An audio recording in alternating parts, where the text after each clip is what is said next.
저는 오늘 여러분과 함께 아모스 말씀을 함께 나누겠습니다. 우리 공동체는 함께 아모스 말씀을 한 주간 동안 묵상하고 또 그 말씀을 통해서 기도하는 시간을 가졌습니다. 아모스 전반부에는 먼저 6개 민족을 향한 하나님의 심판의 예언이 담겨 있습니다. 아람, 블레셋, 두로, 에돔, 암몬, 모압, 이 6개의 민족을 향한 하나님의 무서운 경고와 심판이 담겨 있는 내용이 아모스 전반부에 등장합니다. 그리고 바로 이어서 등장하는 내용은 바로 남유다와 북이스라엘, 곧 하나님의 백성들을 향한 하나님의 책망과 심판의 내용이 이어서 등장합니다. 오늘 우리가 읽은 이 말씀의 본문이 바로 그 이스라엘 백성을 향한 하나님의 책망이 담겨있는 그런 본문이기도 합니다. 근데 놀랍게도 오늘 이 말씀 속에서 우리는 책망하시고 그리고 우리를 향하여서 말씀하신 하나님의 음성 가운데 역설적이게도 그 속에 담겨있는 하나님의 사랑을 발견하게 됩니다. 우리는 사랑이라는 말을 듣게 되면 자연스럽게 하나님이 나를 도와주시고 나를 구원해 주시고 나의 마음을 평안하게 해주시고 뭔가 일이 잘 풀리게 하여 주시는 것, 그것을 하나님이 나를 사랑하신다라는 표현으로 들을 때가 있습니다. 맞습니다. 근데 오늘 본문은 그것만이 하나님의 사랑이 아니라 하나님의 사랑은 우리가 예상할 수 없고 우리의 이해를 넘어서는 어쩌면 더 넓고 깊고 풍성하고 더 우리를 향한 우리의 필요를 채우는 사랑이라는 것을 알려줍니다. 저희 아버지에 대한 말씀 잠깐 나누겠습니다. 저희 아버지는 경상남도 통영에서 이렇게 자라나신 분이십니다. 그래서 경상도 사나이에 나름대로 독특한 있으십니다. 그리고 군인이셨습니다. 군인이시다 보니까요, 굉장히 근엄하시고 말씀과 굉장히 좋으시고 또 엄격하셨습니다. 그게 제가 어린 시절에 기억하는 아버지의 특징입니다. 그래서 사실은요, 저희 아버지가 저를 향해서, 저희 가족들을 향해서 사랑한다라는 표현을 자주 하거나 그런 적은 별로 없었습니다. 제가 어린 시절을 떠올려보면 제가 기억에 남는 것 중에 한 가지가, 제가 청소년 시기에 학교를 끝나고 학원을 끝나고 늦게 들어오면 아버지가 그때 그런 이야기를 많이 하셨습니다. 언제든 좋으니까 책을 이렇게 읽어라. 그리고 꼭 책을 읽으면 독후감을 써라. 간략하게라도 느낀 점, 배운 점 이렇게 써라. 그리고 그것을 내게 가져오면 내가 그것을 잘 읽어보고 코멘트를 달아주고 내가 너한테 용돈을 주겠다. 그런 저한테 얘기를 하시고 그것을 저에게 체크해 주신 적이 있었습니다. 그런데요, 그때 참 그게 싫었습니다. 왜냐하면 억지로 뭔가 숙지하듯이 책을 읽어야 된다는 것이 저한테 굉장히 뭔가 이렇게 귀찮게 느껴졌던 것 같습니다. 근데 제가 어느 순간 아이가 태어나고 그때를 회상해 보니까요, 아, 그게 나를 향한 아버지의 사랑의 방식이었구나 라는 것을 깨닫습니다.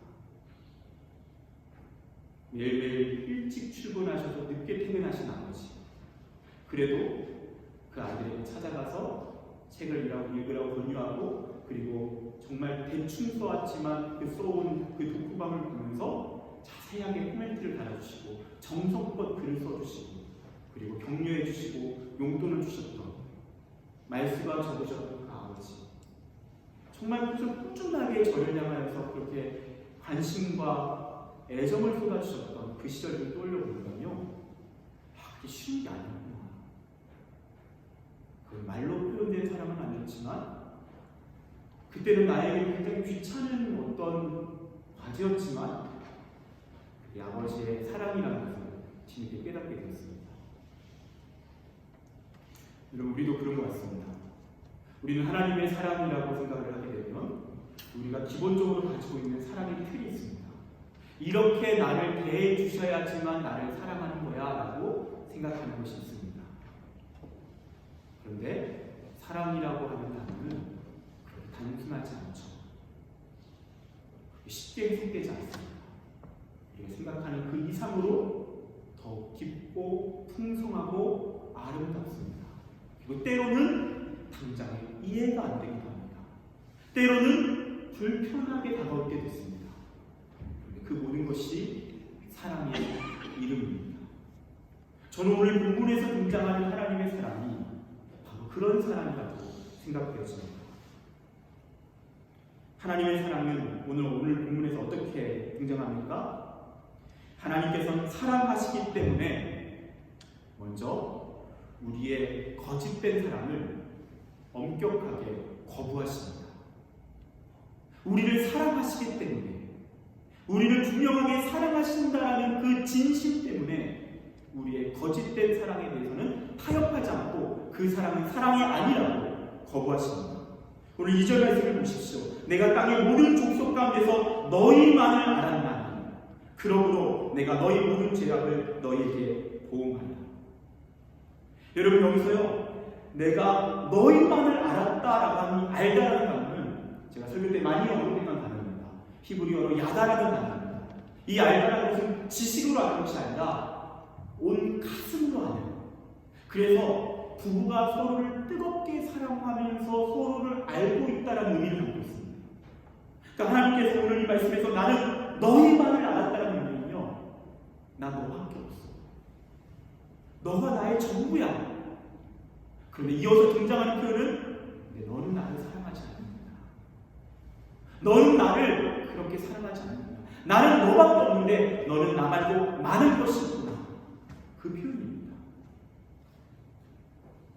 하나님은 우리의 진실하지 않은 사랑에 대해서 속지 않으십니다.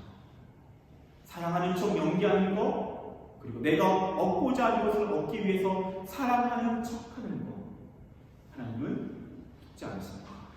그리고 그것에 대해서 분명하게 말씀하십니다. 나는 너희만을 알았지만 너는 나 말고 너무 많은 것이 있구나. 여러분, 그런데 하나님께서 어떻게 이스라엘 백성이 하나님만을 사랑하지 않는다는 것을 알게 되셨을까요? 그것은 아모스 2장에 등장하는 이스라엘 백성의 죄악 때문입니다. 아모스 2장에 보면 이 이스라엘 백성들이 어떤 잘못을 범했는지가 등장합니다. 특별히 세 가지를 이야기하시는데요. 첫 번째는 의인, 가난한 자, 힘없는 자, 연약한 자를 무시하고 학대했습니다. 그들을 괴롭혔습니다. 하나님께서 정말 싫어하시는 모습입니다. 하나님께서 성경 속에서 많은 것들에 대해서 죄라고 말씀하시고 불편하다고 말씀하시지만 그분께서 한 번도 타협하지 않고 그것에 대해서는 엄하게 책망하시는 이유가 있습니다. 그건 무엇인지 아십니까? 그것은 사회적인 약자를 함부로 대하는 것입니다. 하나님 그것에 대해서 절대 용납하지 않습니다.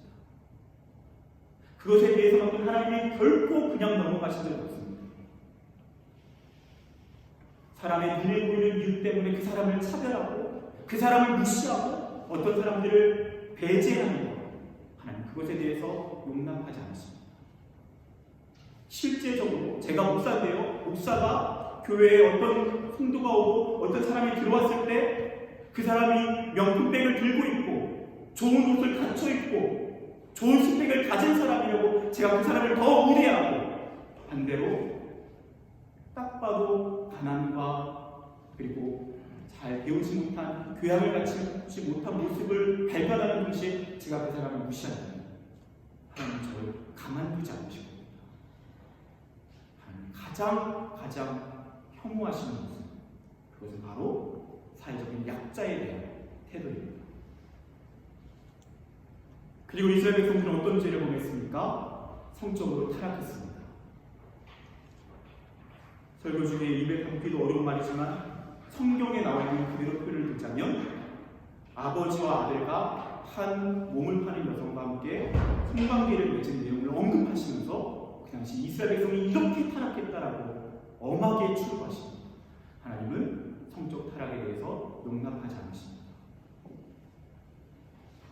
그리고 우상숭배, 그들이 하나님만을 신실하게 섬기는 것이 아니라 다른 우상을 함께 섬기는 것, 그것에 대해서 하나님은 분명하게 책망하십니다. 그런데요, 오늘 주목해야 될 내용은 무엇이냐면 너가 그렇기 때문에 그런 잘못을 범했다라고 말씀하시는 것이 아니라 그것에 대해서 어떻게 표현하십니까? 나는 너희만을 알았는데 너는 나를 그렇게 사랑하지 않았다라는 표현으로 오늘 말씀을 우리에게 하고 계신다는 것입니다. 무슨 말입니까? 우리가 말로만 사랑하는 것, 예배 중에서만 사랑하는 것, 그것만이 사랑이라고 하시지 않는다는 것입니다. 우리의 삶 속에서 그분 앞에 살아가는 모습을 통해서 하나님은 그 사람이 진짜다, 가짜다라고 분별하신다는 것입니다. 요한일서 5장 3절입니다. 하나님을 사랑하는 것은 이것이니 우리가 그의 계명들을 지키는 것이다. 사랑하면 그분이 기뻐하시는 계명을 지킵니다. 하나님을 사랑하기 때문에 사회적인 약자이지만 사람들이 무시하는 사람이지만 그 사람을 함부로 대하지 않습니다. 그 사람도 하나님의 형상이고 그 사람을 소중히 여기는 것, 그것이 하나님을 사랑하는 것입니다. 얼마든지 세상의 방식대로 음란하게 살 수 있지만 그 음란한 세상 속에서 거룩과 신실함을 추구하는 것, 그것이 하나님을 향한 사랑의 고백입니다. 얼마든지 우상 숭배 가운데 우리가 빠져들 수 있지만 그것을 경계하고 그분만을 바라보며 사는 것, 그것을 하나님을 향한 사랑이라고 말씀하십니다. 요한일서 3장 18절, 자녀들아 우리가 말과 함으로만 사랑하지 말고 행함과 진실함으로 사랑하자. 하나님은 우리 행함과 진실함으로 사랑하는 것, 우리의 삶에 그분의 말씀대로 순종하며 살아가는 것, 그 진짜 사랑을 원하시는 분 줄 믿습니다. 저와 여러분의 삶 가운데 일상의 자리에 우리의 행동을 통해서 우리의 작은 실천들을 통해서 타협하지 않는 순간순간의 믿음의 결정들을 통해서 하나님을 향해 사랑을 고백하시기를 축복합니다. 그리고 두 번째입니다. 하나님은 우리를 사랑하시기 때문에 우리를 징계하십니다. 참 이 표현이 무섭지만 오늘 이 말씀은 그대로 담겨 있습니다. 오늘 2절 말씀에 내가 땅의 모든 족속 가운데 너희만을 알아보니 그러므로 내가 너희 모든 죄악을 너희에게 보응한다. 보응한다는 것은 그 죄에 대해서 징계하신다는 것입니다. 그 죄에 대해서 매를 드시겠다는 의미입니다. 근데 오늘 이 본문의 이 뉘앙스가요, 조금은 우리한테 어색할 수 있습니다. 내가 너희만을 알았나니 그러므로 내가 너희를 포기하지 않겠다. 이러한 나름대로의 전반부와 후반부의 문장 구조가 자연스럽지 않습니까? 오늘 본문은 내가 너희만을 알았나니 그러므로 내가 너희의 죄악을 보응하겠다. 무슨 말이죠? 내가 너희를 사랑하기 때문에 내가 너희를 보응하겠다는 것입니다. 사랑이 아니라면 난 너를 징계하지 않는다. 사랑하기 때문에 내가 너를 징계하겠다라고 말씀하십니다. 그 징계의 원인이 사랑이라는 것입니다.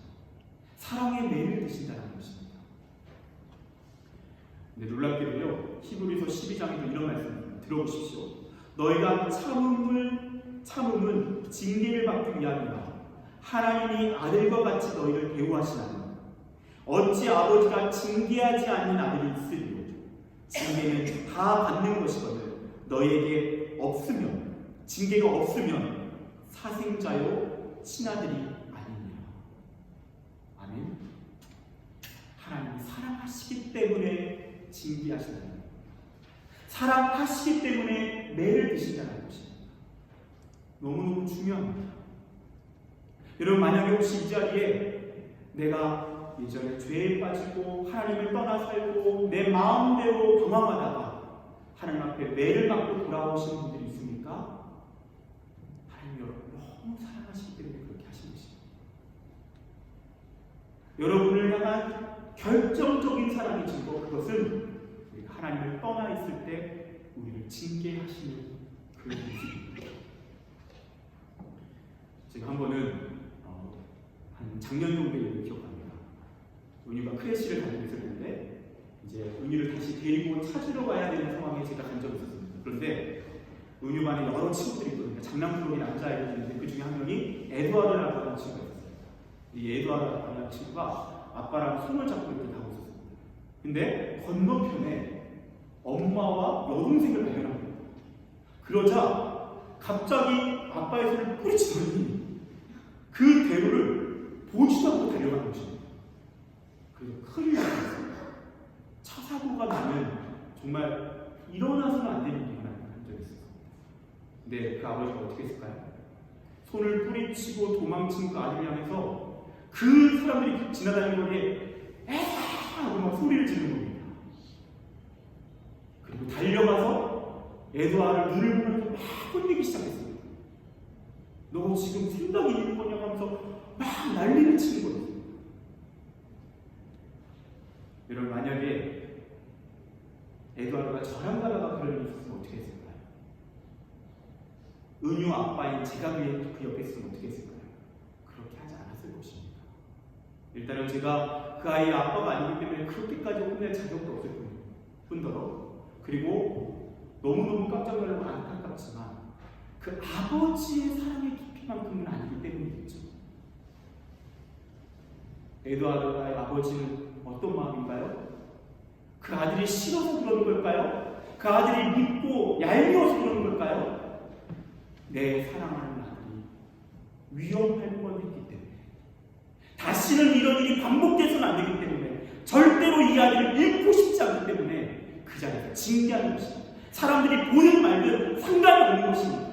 그것보다 더 중요한 것은 없습니다. 이 아들이 다시는 이런 일이 없는 것, 그래서 절대로 위험한 사고에 빠지지 않는 것, 이것보다 중요한 것은 없습니다. 그것이 에드와르의 아버지의 마음이고 또한 하나님 아버지의 마음이 좀 있습니다. 하나님 우리를 사랑하시기 때문에 우리를 징계하십니다. 그분이 우리를 사랑하시지 않는다면 우리를 징계하지 않습니다. 그래서 히브리서 말씀에서는 징계하지 않으면 사생자요 친아들이 아니라고 말씀합니다.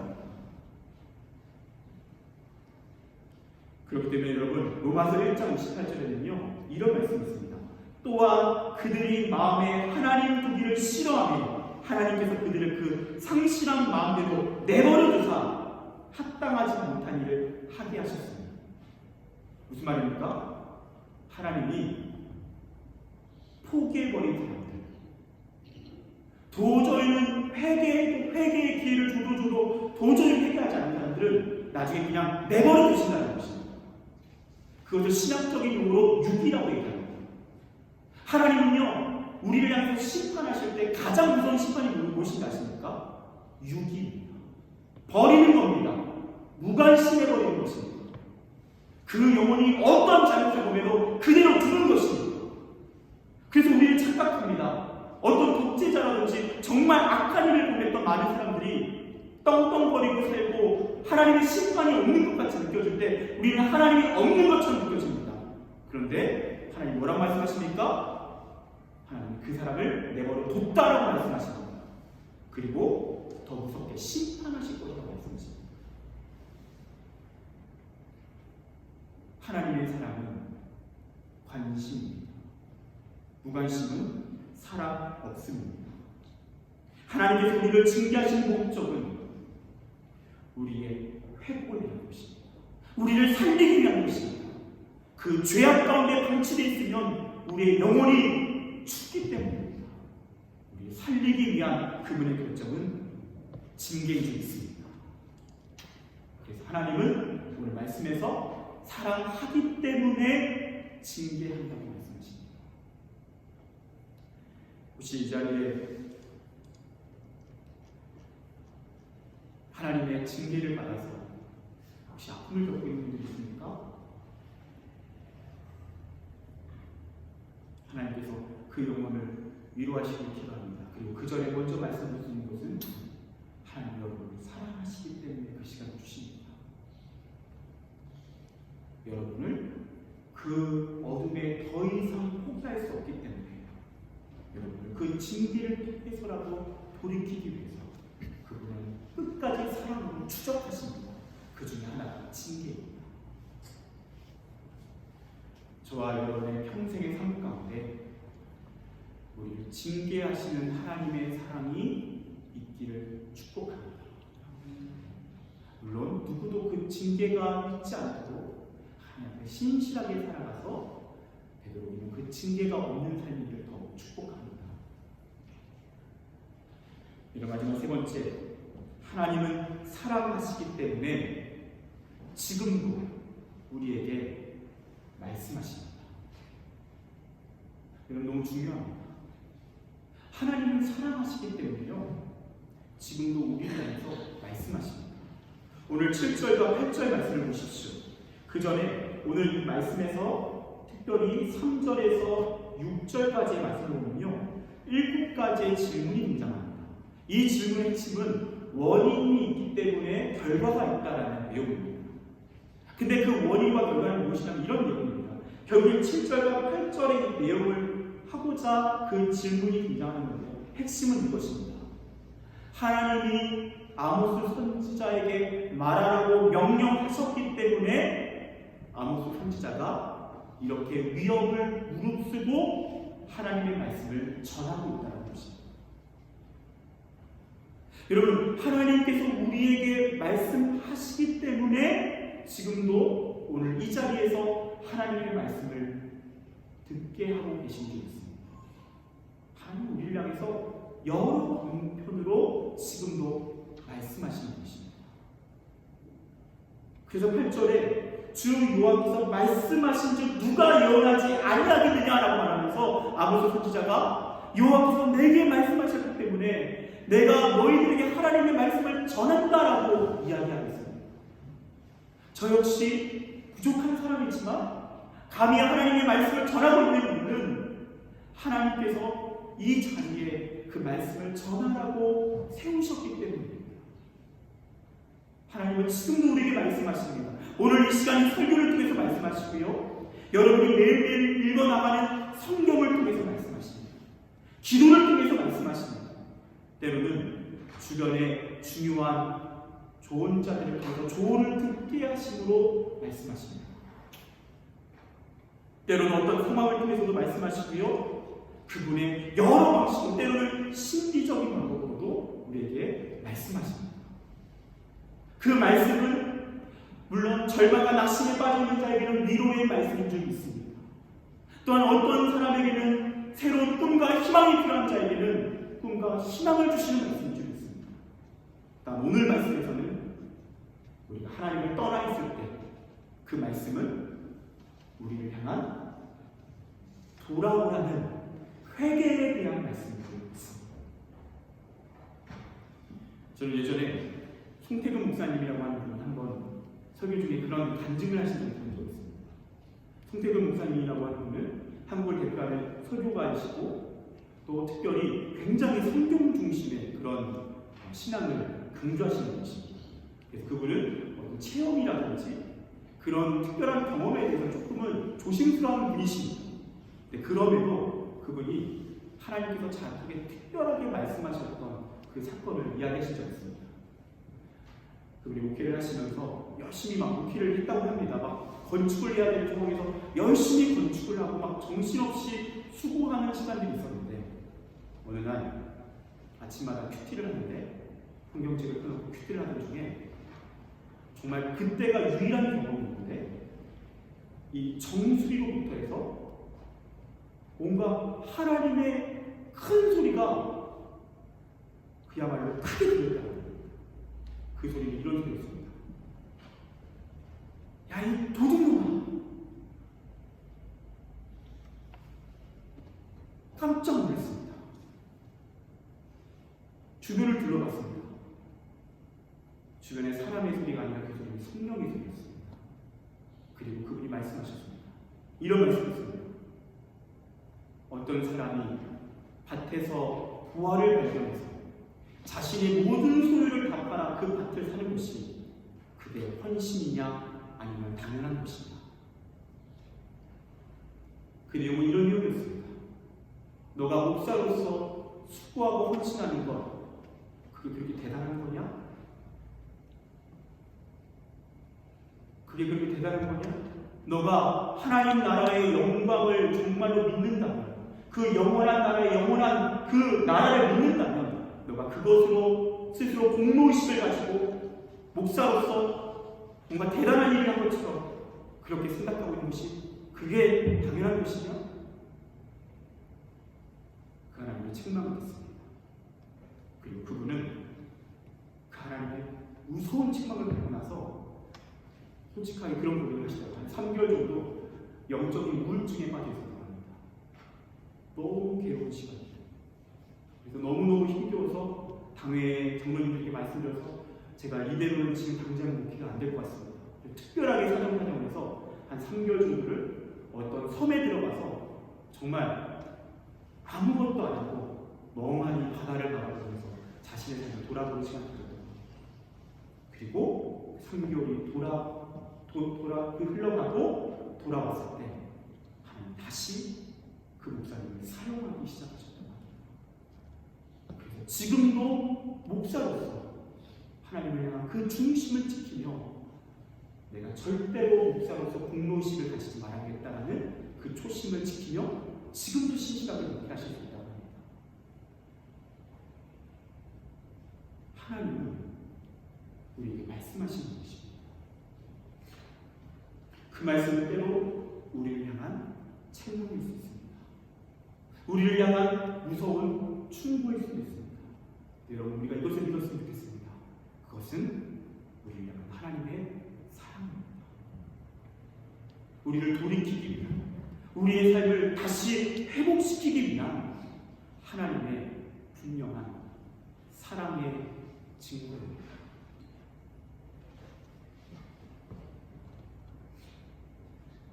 사랑하는 여러분, 우리 안에 있는 문제는 그 하나님의 말씀이 잘 들리지 않는다는 것입니다. 그래서 그것이 참 답답하다는 것이죠. 그래서 예수님도 설교하실 때 항상 귀 있는 자는 들으라 그렇게 말씀하십니다. 귀가 없어서 사람들이 그렇게 얘기했을까요? 다 귀가 있었습니다. 어떤 귀가 없었죠? 영적인 귀가 닫혀 있었습니다. 여러분, 저는 오늘 말씀의 마무리를 우리의 영적인 귀가 열려야 한다는 그 말씀으로 마무리하고 싶습니다. 여러분, 우리가 하나님의 말씀을 듣는 것부터 시작됩니다. 하나님의 말씀을 들을 수 있을 때 그분의 뜻을 분별할 수 있습니다. 그분의 그 사랑의 말씀을, 그분의 그 징계의 말씀을 들을 때 우리가 깨어나고 오늘 증거된 이 말씀의 그 사랑의 다양한 의미들이 우리 가운데 제대로 각인될 수 있습니다. 그래서 이사야 50장 5절에 이렇게 말씀합니다. 주 여호와께서 나의 귀를 여셨으므로 내가 거역하지도 아니하며 뒤로 물러가지도 아니하며.